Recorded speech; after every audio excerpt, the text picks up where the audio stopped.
Hello guys, ayan. Gusto ko lang ipakita yung ginagawa kong dumplings. Ayan, gumagawa po ako ng dumplings para hindi na kami bibili ng mga ready-made na dumplings sa grocery store or sa market. Ayan, ako na po yung gumagawa. Ayan. Yan yung po yung mga ingredients na ginawa ko. Yung minced pork, cabbage, at saka shrimp. Ayan.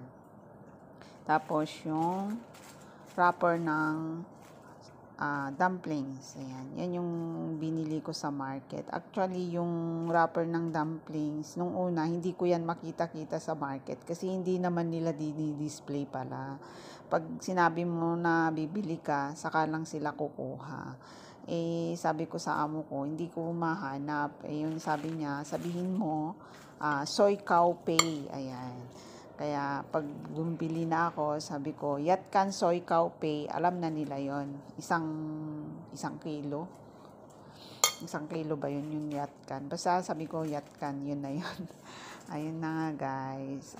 Yung marinate sa sa mga nilalagay ko sa dumplings is bahala na kayo kung anong gusto nyong ilagay sa marinate nyo. Actually sa akin, soy sauce, salt, at saka oil, pepper, at saka oyster sauce. Yun lang, guys.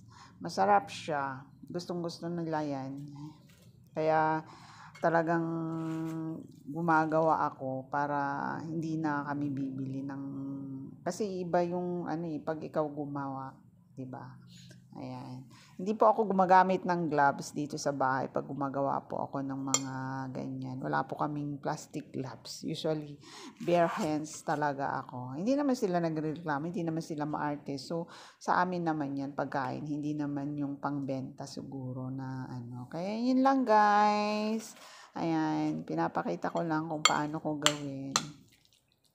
Maraming salamat po sa inyong lahat, sa mga dumadaan sa aking YouTube channel. Thanks for watching. God bless us all. Ingat po lagi at laging tatandaan, God is good.